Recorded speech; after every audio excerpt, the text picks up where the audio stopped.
This is your St. Mary's Gaels Baseball Weekend Review and Preview from the week of Friday, February 24th through Sunday, February 26, 2023. A recap of the St. Mary's Gaels. They end up losing 3 out of 4 to the University of Texas San Antonio from Conference USA.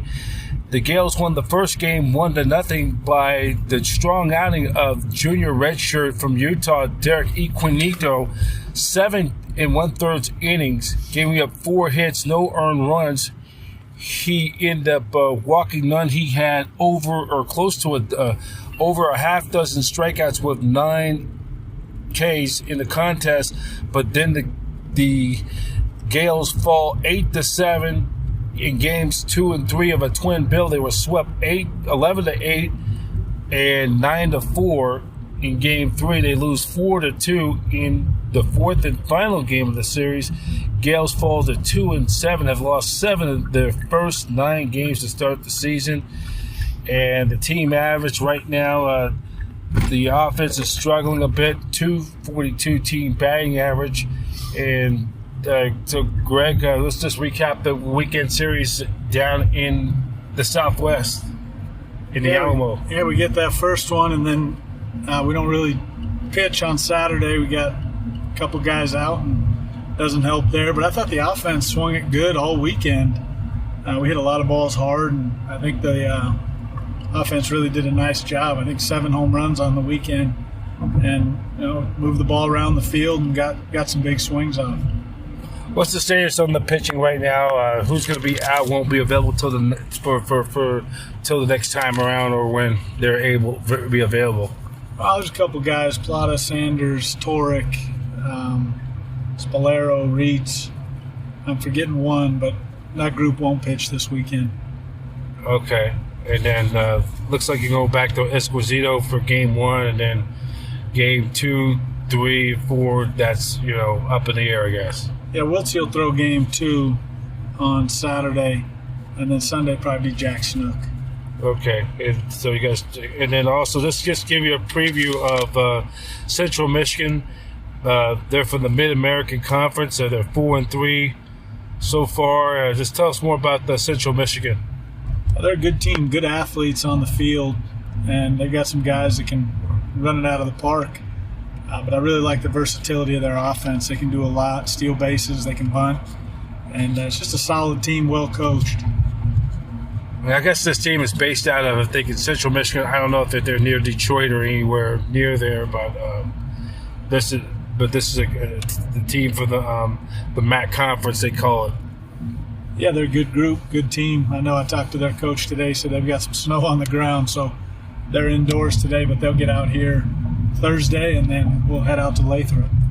And tell us more about the park you guys will be playing. Lathrop, they switched it up a little bit. You guys will be the home team, so you'll probably give you guys a home field advantage. But because of everybody in the athletic department, as we're doing this taping, is heading down south to the Southwest, down to Vegas for the West Coast Conference, both men's and women's basketball championship tournaments. We wish both of them well. And by the way, we send our congratulations to Randy Bent being the West Coast Conference Coach of the Year for the 5th time in his tenure.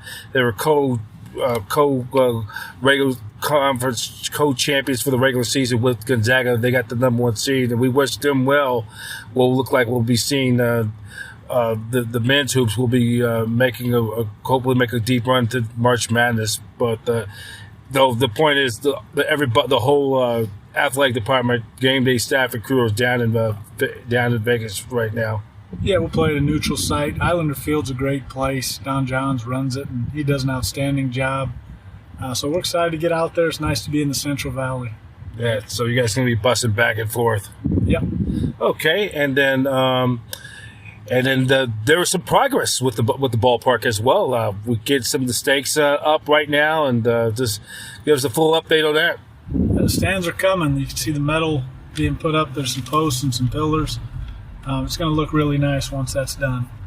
And it's going to be that main area between first and third base. That's going to be all stands. And how about for expanded seating area as well? Well, there's an area down the line that we're using right now that you can seat people, and then there's going to be a little turf area behind the dugout for kids to play on, and we'll also use that. The third base line, right? Yeah.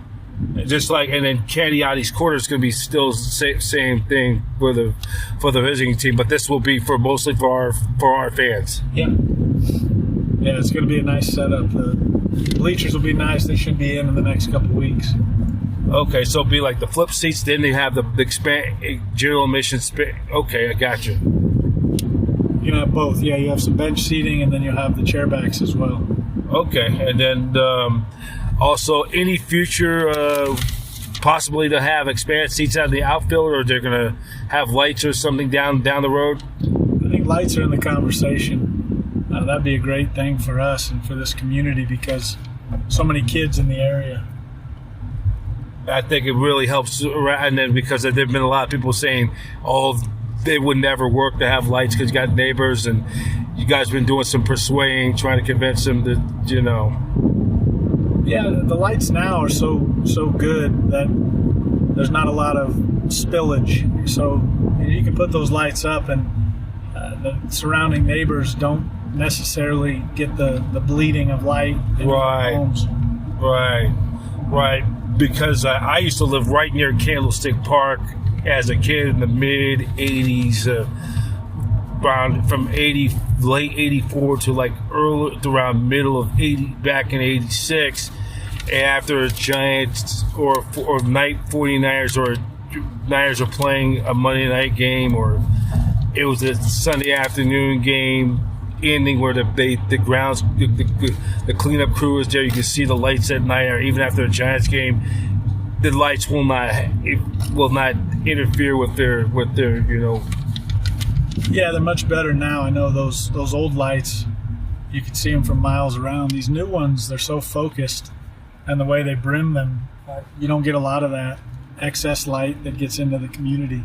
Right, and then when it's all said and done, will this place, the new Gallagher Stadium, will that be equipped to be able to not only host showcase, but ever in the foreseeable future, the Gaels could be hosting or be material to host a regional, depending on the seating capacity? The lights help. We would need more seating capacity.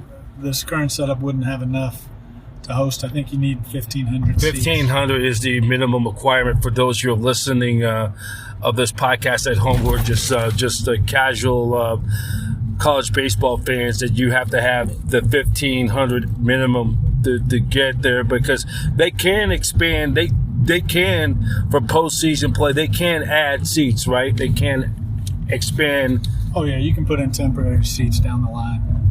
Right. Just like I think, and then for the press who are coming from out of town for the big events, just like Stanford, they can they'll have a special auxiliary section for all the for the out of towners. Yeah, that's doable. You can definitely expand down the lines. I know a lot of places will bring them in the outfield, but I think we're more set up to go down the line. Just like at Oracle Park all those years, they had those extra seats for all the out of towners covering baseball playoffs for the Giants and the A's. Yeah, exactly. All right, Greg. Hey, thank you for being on today, and go out there and get them. Let's do it, B. Good seeing you. All right, that's Greg Moore. The St. Mary's Gaels will be back in action this weekend. They'll be playing in Lathrop, California. That's just outside of Tracy. They'll be the home team. That game has been switched there because of the men's and women's basketball. A lot of their game day personnel, staff, and athletic department will be in Vegas for the West Coast Conference Tournament. And again, we wish both Randy Bennett and the men's hoop team and the women's hoop team wish them good luck in the West Coast Conference. The 3 games, Central Michigan, there will be no video stream or any kind of just live stats throughout the weekend. And check in on smcgales.com for more information. This segment of Gaels Baseball Weekend Review Preview presented by Pepsi. Pepsi is the official drink of St. Mary's Gaels Athletics. For the latest news on Gaels Athletics and Gaels Baseball, so much more, go to smcgaels.com. That's it for now.